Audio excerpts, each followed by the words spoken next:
ولكن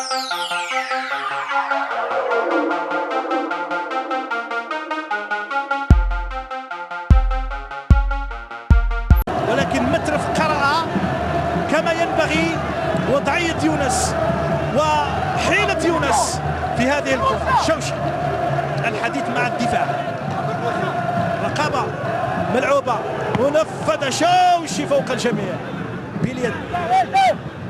ضجار رماش أمامه العرفي، يحضر العرفي لرماش، توزيع الرأسية يا سلام. الهدف الأول يأتي لفريق شبيبة القبائل بعد محاولة أولى وبراعة كبيرة من شوشي، ولكن في المرة الثانية الدفاع كان بعيدا والحارس شوشي لا يمكن أن يفعل أي شيء. هدف يحرك أنصار الشبيبة فوق المدرجات في الدقيقة 67 بالتمام والكمال. يعلوي يتمكن من وصول الشباك بعد هذه الكرة، محاولة أولى ثم شوشي ببراعة كبيرة أمام الكرة. يعلوي أمام المرمى في مواجهة الحارس، ربما الدفاع كان يعتقد شيء ما، ولكن في مرمى الحارس شوشي، والإعلان عن الهدف الأول لشبيبة القبائل. 67 محاولة الرد من الوفاق. قلت ربما في الشوط الثاني أو المرحلة الثانية ستتغير الأمور. بالكلام القائد قام بدوره كما ينبغي، التغطية كانت ممتازة في عديد الكرات العرضية وكذلك العالية، وتفوق في الكثير من الكرات العالية والمرفوعة. طول قامته تسمح له بذلك. 3 دقائق هو الوقت البدل الضائع من هذه المباراة. 1 مقابل لا شيء لشبيبة القبائل أمام الوفاق في مباراة مؤجلة. جابو للوفاق، جابو يحاول، جابو يسدد، جابو لا يموه ويستفيد من خطأ كان يبحث عن ذلك. ذكي جدا جابو، ذكي جابو، أراد التوغل والدخول. هو طبعا يتلاعب بالكرة، تدخل من ريال والخطأ على مشارف منطقة العمليات. كرة ثابتة للوفاق. برافان، توجيهات للدفاع.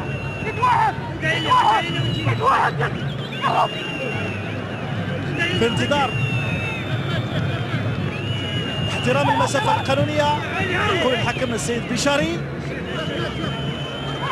في هذه الكرة الثابتة لمترف أوحش عيسى على مرمى الحارس برافان.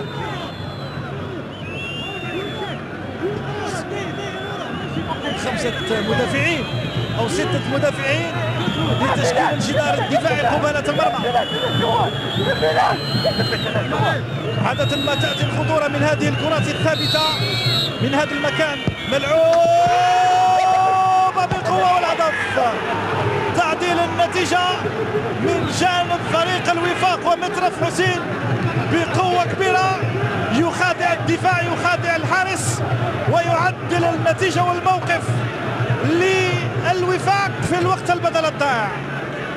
في الدقيقة الثانية من الوقت البدل الضائع بيسراه وبقوة كبيرة أنصار الوفاق.